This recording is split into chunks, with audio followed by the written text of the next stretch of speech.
Hi, this is Rahman Sheikh. Welcome to Fortnightly Railway Transportation Systems Podcast.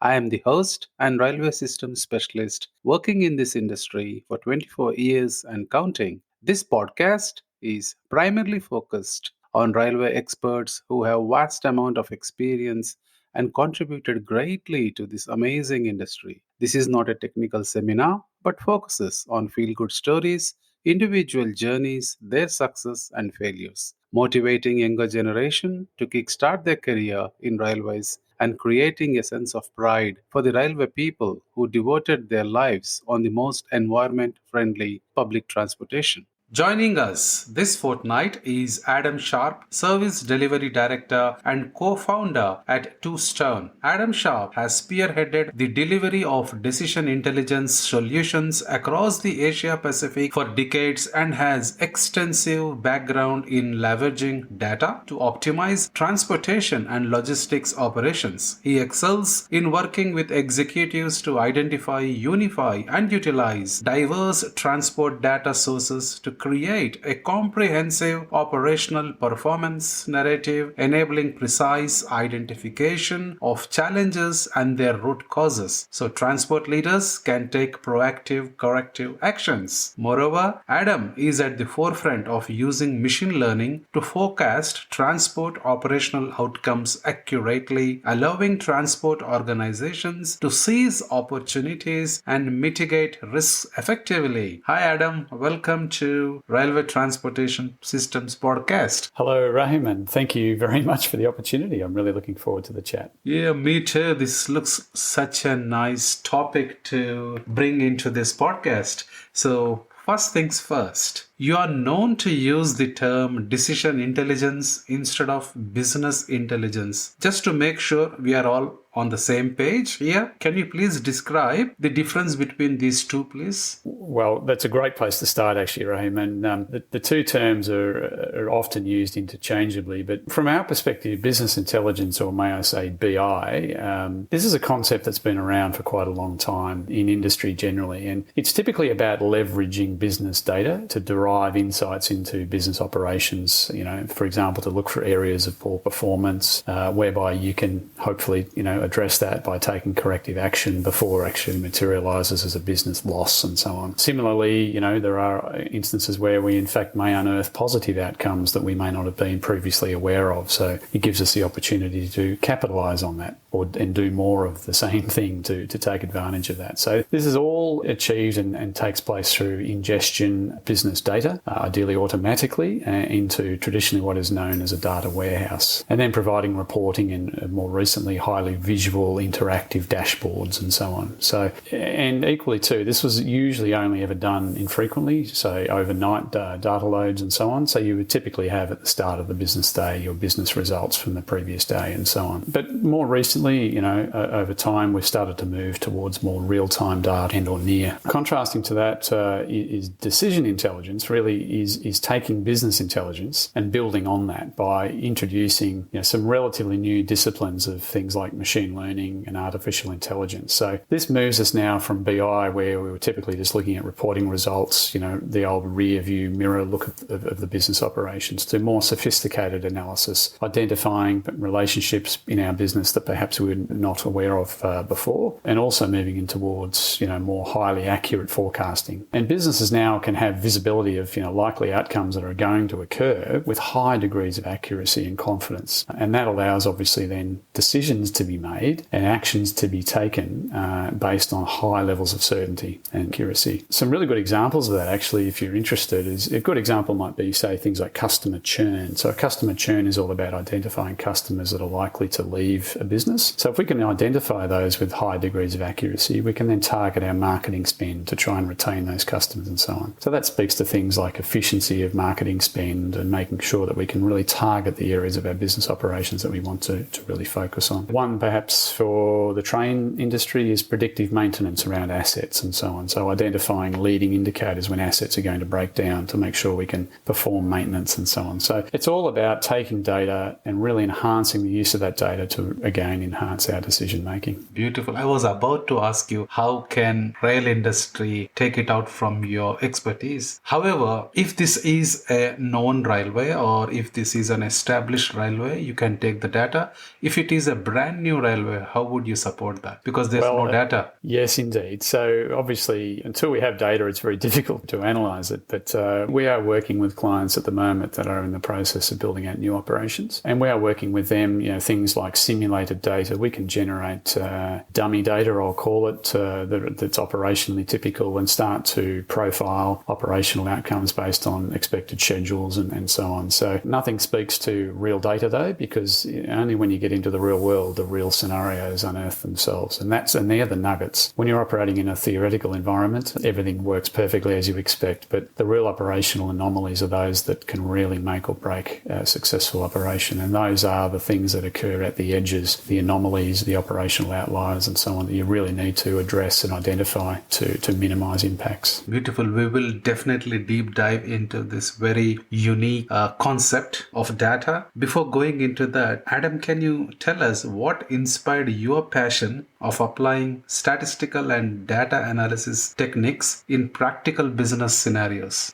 Well, I guess that's a question of, why do you end up in life where you end up? But I guess, I've always been a bit of a maths and a bit of an IT nerd at heart. But I started my career in general business. I did a degree in economics and started for really the first 10 years of my career working in operational roles in general industry, finance, customer service and so on. And that gave me a really good understanding of how businesses operate and obviously the issues that they face. As I moved into the IT or the technical industry after about 10 years or so, I moved eventually into the data space, and that allowed me then to start to, as I built my knowledge on data, to reflect on obviously my business knowledge and understanding and how to really leverage that experience on both sides to tie the two together. And, I've really been fortunate enough to work on numerous opportunities to build that knowledge and experience over time and for, continue to be amazed, frankly, as to how business and organisations can really benefit from well done data and analytics and so on. And even more so over the recent sort of 10 years or so, technology has increased exponentially in this space, and there's some pretty cool stuff going on nowadays, and it's fun. Great. And especially data industry is $1 billion industry now, and every company is after the data because we are more keen into data nowadays. So to move into the rail space, you have been bridging the gap between business and technology and data domains for decades now. Could you share a memorable instance where this led to a particular innovative solution, especially on railways, please? Well, thanks, Rahim. And look, to answer that question, probably the best example I can give you is we've been working with an organisation by the name of Metro Trains Sydney. So MTS is the organisation that's contracted by the New South Wales government to operate the metro service currently in the northwest. So this is the driverless system running in the northwestern part of Sydney, and currently, as you probably know, being extended under the city out to the southwest. As you may know, as I said, this is a privately operated entity, obviously funded by the government, and that funding then obviously is or compensated, I should say, fundamentally based on performance criteria. So, and driving that obviously is a number of metrics, such as examples, delivered service counts, frequency, and there's a whole host of other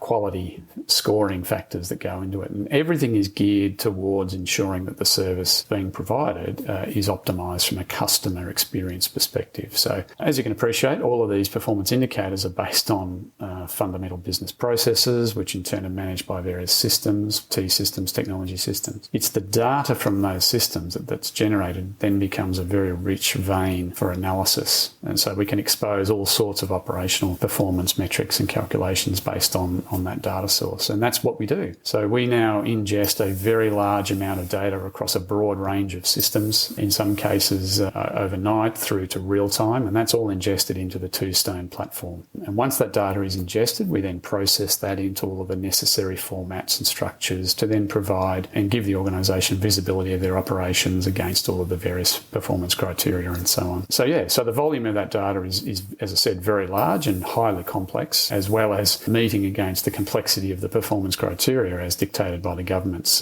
contracts and so on. So that very complex regime of performance criteria is then being modelled into the engine, if you like, which then automatically generates the output on a daily basis. The result of all of that is that we now have a fully automated platform that ingests the data, it processes it and generates all of the various reports, dashboards and all the rest of it that the business can then use and analyse on a daily basis. Wow. Classic thing is it's now seen as the single source of truth. So we don't have manual calculations going on across the business with people arguing over the right number and so on. And they spend time now analysing and actioning the information as opposed to collating it and manually generating reporting and so on. And accuracy is improved and so on. So, a memorable instance of where we've had a good outcome, this is a really good one. And it's been highly successful. And we continue to evolve it into things like live data feeds. So we're now looking at operational activities down to, within the last couple of seconds and so on. So there's a lot of opportunity to continue to evolve this. Wow, it's a really innovative, Adam. I really love it. But I got a few questions before I move on to my next question. How easy is this tool to use by the operator? Does Toustone provide any training, or do we need Toustone continuous support for this? Look, it really depends on the client, Rahim. And in some cases, and this is not just in the MTS world, this is generally across our client base. Some clients have their own technical team and we just come in for initial consulting and setup, through to other clients who don't see it as part of their core business to maintain highly complicated technical environments, in which case we offer that service for them. So it really depends on that continuum as to where the client wants to sit. In terms of technical setup and so on, clearly that's where our expertise is, and that's why we like to offer this service, because we think it's a very skilled niche skill set, and that's what our expertise is. The user interface to it, if you like, we strive in all cases to make it as intuitive and simple to use as possible. In all cases, we provide analytics at the high level KPI and give our users the ability to drill down to the lowest level of detail, which gives them confidence in understanding how the result is derived, through to auditability, through to accuracy and testing and so on. So in all cases, we take user experience and user simplicity as a very strong driver of our product and our service. Do you have any competitors in rail space? I guess from our perspective, we're a data analytics company. We have a very strong, deep roots into the rail space by virtue of our clients that we are working with. I guess ultimately there are many data service providers out there. I have countless examples though where such competition has tried and not succeeded in where we have. So I'm not here to name names by any means, but certainly we pride ourselves where we have succeeded where others. But I'm not here to say we are the only people that can achieve these things, but we're very proud and confident in our ability. Beautiful. I agree with your answer. No further questions asked.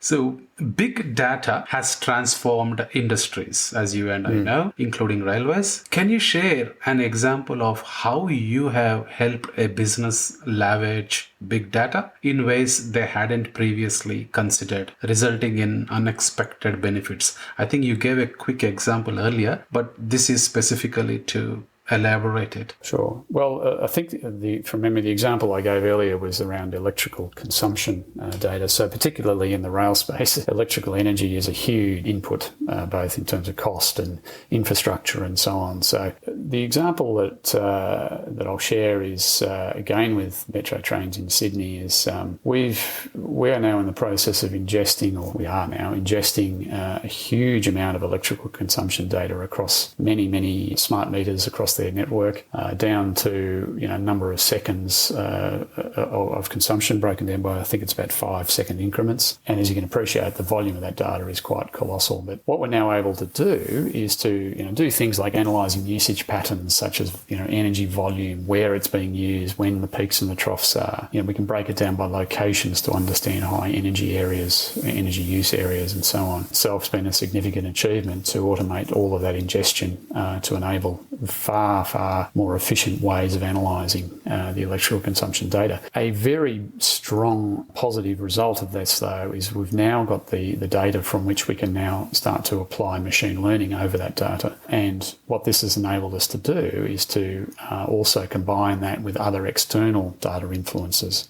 So we can understand operationally now relationships between various other factors across the operational landscape that impacts and influences energy consumption. So that then speaks to things like being able to adjust, potentially adjust operational parameters to impact energy consumption, therefore obviously saving on money and emissions, by the way. Emissions are a big thing nowadays, and also leading to highly accurate forecasts on energy consumption. So in this case, we're sort of out 6-12 months into the future with some very highly accurate forecasting information. That then leads us to opportunities around, forward purchasing of energy and so on, which leads to, very commercially favourable opportunities and so on. And as I briefly mentioned, with the whole increasing focus on ESG generally in industry, but specifically in rail, I'm sure, we can forecast likely carbon emissions based on future energy consumption. You can very accurately forecast the carbon emissions. And that then allows you to start to look at things like supplementing renewables where you may be over target or operationally looking at ways to adjust your operations to bring any future targets down to within the expected parameters and so on. So there's many other examples of where we've been able to leverage data like that and similar outcomes. But look, it's probably the biggest thing, though, that we've started to find now, and energy is a good example, where as we start to build up our catalogue of data, if you like, of data sources, it allows us to do a lot more analysis across those silos of data. And with doing that sort of cross-silo analysis, it allows us to understand relationships between various systems and operational activities and so on that may not have previously been understood, and thereby it vastly improves the business decision making and opportunities that you can perform. Agreed. What an amazing answer. I think this is really an amazing tool, and I believe the investors or the operators get back the money spent on this amazing tool. You and your team, Adam, at Toustone, have been producing solutions that leverage artificial intelligence and machine learning for several years now. In fact, I hear Amazon approached your business to write a case study about the work in this area. Congratulations. Can I get it first then and ask what the difference is between artificial intelligence and machine learning, and what have you worked on in rail that leverages this? What have been some of the benefits? Well, thanks for raising that nomination from AWS or Amazon. Yeah, look, we're pretty proud of the recognition that Amazon has shown, and frankly, it's a great acknowledgement for the team generally. It's not often that the might of an organisation like Amazon comes to focus on you, so we're very, very proud of that indeed. But look, your question is fantastic. What's the difference between AI and ML, or artificial intelligence and machine learning? It's actually often used interchangeably, actually incorrectly, frankly. But look, simply put, machine learning is a subset of the overall artificial intelligence concept. So AI is, if you like, the broader, I guess, concept where technology mimics the way that humans think, artificial intelligence. Yeah. In things like performing complex tasks such as, analysis or performing reasoning and learning and so on. ChatGPT, which I'm sure we're all familiar with now, is a great example of that, where, for all intents and purposes, it feels like you are talking to a person. It's this artificially intelligent type of concept. So in that broader artificial intelligence space, machine learning really is then a subset of that. Machine learning is about, using high performance computational resources and the power of, some of the technology that we've got now over enormous data sets, very, very large data sets, the classic big data concept, and applying learning techniques and algorithms to train and understand and learn from that data, hence the term machine learning, and producing models that do things like, understand why things happened, what are the relationships, explaining why things have occurred, to understand cause and effect analysis and so on. The classic example that most people use ML for is forecasting, so generating forecasts of an outcome based on historical patterns and relationships, correlations and so on, to provide highly accurate predictions of what's going to occur in the future. And as I said, what correlations between what you would expect to be unrelated events, but you actually, to understand that they are in fact related, becomes a significant insight. And that's the classic basket analysis. So what products sell with what. That leads to things like co-location of products in a shop. You don't realise it, but if you buy a jar of the peanut butter, if you put a loaf of bread next to it, the probability of the two selling together is very high. So they're good examples of machine learning. But in terms of examples of where we've used it in the rail industry, well, I've already touched on the energy consumption space. That is a classic case for forecasting and prediction.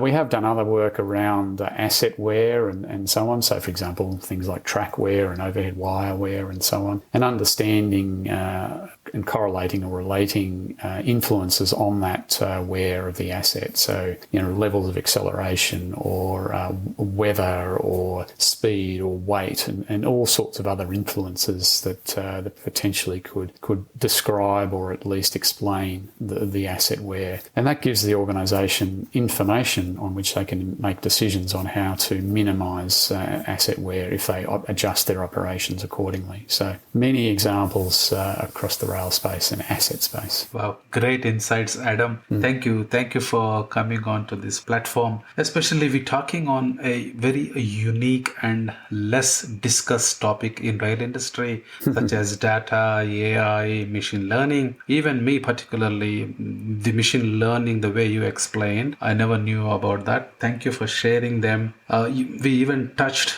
railways and how it helps and how your expertise brings into the rail industry. Let's talk about cross-cultural challenges as well. So I know prior to founding Toustone, you led BI delivery for global multinational, and your experience spans various countries in the Asia Pacific region. Can you highlight cross-cultural challenges you have faced while implementing data and decision intelligence solutions and how you overcame them? Yeah, Roman, that's a really good question, and it's something that I don't even think about nowadays because this day and age, we all work in a cross-cultural landscape, but it is good to step back and reflect on how we do that and how certainly we make it successful. But as you mentioned, yes, I've worked for a number of years across my career, across a large number of nationalities, you say Asia Pacific, even through Europe and so on, and through the US, and it allows you to really appreciation for different ways of working culturally and so on, and how different people interact and so on. So I can certainly say with great confidence that it's a very interesting and engaging thing to do as well, by the way, that we all bring different things to the table. But probably, I think just reflecting as you were asking the question, probably the greatest challenge really is around different communication styles. Obviously, Australians and Americans tend to be very loud and overly confident, and other cultures tend to be very reserved and so on. So, and then of course, in many cases, English is the common language, which in a vast number of cases is a second language, so not a language that people are confident to express their views in and so on. So look, it's all around just making sure that as you are working cross cultures, that you are respectful of that and understanding of those differences, and deliberately, frankly, respectful and ensuring clear communication is set, both written and verbal, by the way. So don't flower words, don't make things overly complicated, but also in continually checking in to make sure that we're all on the same page, as they say, or following along and so on. But I think other than communication, in my experience I've also found is, in terms of delivery of activity as well, is the actual delivery approach can really assist in communicating what the results are, and agile approach is a classic way of doing that. So if we deliver through our project delivery, if you like, if we deliver incrementally, small but often, it gives people a very tangible insight into what it is we're doing, how we're working. Is this what you want or not? Did we misconstrue communication, misunderstand requirements and so on both sides, by the way. So by being able to deliver frequently in small incremental components, it allows us to steer very, very quickly if we're getting slightly off track, to use a pun in a rail podcast. But yeah, so, and look, it's in my experience, has been a very useful approach to ensure that we remain on the right path in terms of requirements. But look, it's important to deliver that communication, as I said, at the right level to the audience, and making sure that it's an appropriate mix of business and technical speak, making sure that we all understand and can agree. 100%. I agree with you. Completely concur with you, Adam, especially communication and delivery approach. Thanks for sharing those things. And the quick going going back into my intro about you helping the executives in helping them in decision making, I want to go back to that question. Helping transport executives anticipate challenges and mitigate risks, that's what your tool does, is a crucial aspect of your work. Can you walk us through an instance where you or your team's foresight made a pivotal difference in project success? Great question. Look, I probably, out of respect to our clients, I can't sort of speak to specific projects as such, but I can speak in general terms that, look, I'm proud to say that, we as an organisation and our people, my colleagues, we bring our expertise and capabilities to our clients, where, as I said before, other vendors frankly have failed, by the way, and even after often numerous attempts. But we like to really create a collaborative partnership type of arrangement. And I guess some of the philosophies that go along with that is that we really aim to engage well with our clients and deliver successfully, and using techniques such as I said before, delivering small, frequent, in that sort of agile way. As you can appreciate, the old days of running multi-year projects, well, certainly in the technology sector at least, are very much over. We aim to deliver frequently, we evolve and move on, and so on. So in terms of where we've had the foresight to make a difference in project successes, that's a key behavioural attribute that we like to promote. I guess the other one too is having the confidence to respectfully challenge too. So, we're not about just doing as asked if we think there may be opportunities to improve or do it in a better way, and so on. So clearly that's a very respectful and engaged and collaborative sort of mindset, but making sure that our clients are paying us to bring our expertise and capabilities. So if we think we can adjust the direction and so on, we will do it. But look, to maybe bring it down to the MTS or the Metro Trains example, we brought an extensive experience in analytics and data and technical design and architecture and so on. And then by working very closely with the MTS executives and business folks and so on, we were able to iteratively evolve this platform into what it is today. So it's very much a collaborative way of working, delivery-focused approach to ensure that, we are successful. Beautiful. Mutually convenient decisions. I really like that approach. Adam, the digital innovation is a hot topic in the rail industry. So that's the whole point why I want you to be on this podcast. And this is your bread and butter, of course. So to finish off our interview, I would like your opinion on what you think the future of digital innovation, artificial intelligence, and machine learning can look like for the rail industry. What is realistically possible? Yeah, we spend a lot of time kicking these ideas around. I mean, clearly we need to make sure that we're future focused as well, to make sure that we continue to add value to our clients. Look, there's a number of areas that we think are very strong in terms of future possibilities. I don't think the area of ML or machine learning is anywhere near complete. I think there's a huge opportunity for more of that sort of thing to automate and optimize decision making as much as possible. A good example might be incident response analysis leading to actionable information or actionable alerts and so on. So in the event of incidents, operators are usually flooded with all sorts of warnings and alerts and so on. So being able to automate as much of that based on all sorts of inputs into the process is a great example of where those sorts of things can be optimized. Continuing to consolidate all the various data sets. The whole big data world is an often used term now, but there's data sets not only internal to the organisation, but a huge amount of data externally as well. How they have impact on operational performance and operational outcomes can be starting to consolidate those and get insights into that. Great example, a very deliberate example, is increasing things like the use of predictive maintenance in assets. So, really perfect operations should be the target. So what is it that's stopping us getting to that point? Can we forecast and predict things that are leading to anything less than perfect operations? And that's things like predictive maintenance and so on. Continue, to improve operational monitoring to understand key drivers of issues. And one area that we're really sort of kicking around a bit at the moment, with a bit of fun as much as anything, is the space of what's called the digital twin. So the digital twin is a virtual representation of the world, if you like, or a digital representation of the world. And we're kicking that around ground where we have in a real-time rendering of the landscape, if you like. So, for example, a station or a rail corridor and so on. And being able to, in real time, render that, allowing the users to navigate through the space, to immerse the user in a virtual environment. And that allows things like, armchair rides, armchair analysis of what's going on in the environment. And we can then overlay all sorts of insights and data and insights to supplement that landscape. So it's giving the user the ability to virtually explore, but also in a supplemented sort of understanding. And, that leads to things like crew training, access to restricted areas without having to close corridors and, tunnels and all sorts of things. And then leveraging ML to then start to visually present the insights based in this sort of 3D landscape. So that's a bit of fun, but certainly from a digital perspective, starting to bring a number of different technologies together to really start to further enhance the understanding of business operation. So a lot of good stuff coming. Really great insights, Adam. Thank you again, Adam. And I look forward to see you in person soon at Osrail. I heard that you're going to come to Osrail. I think that's the plan. So it's a bit of fun. That's my first time there. So really looking forward to seeing what's happening in the industry and hopefully meeting a few people. And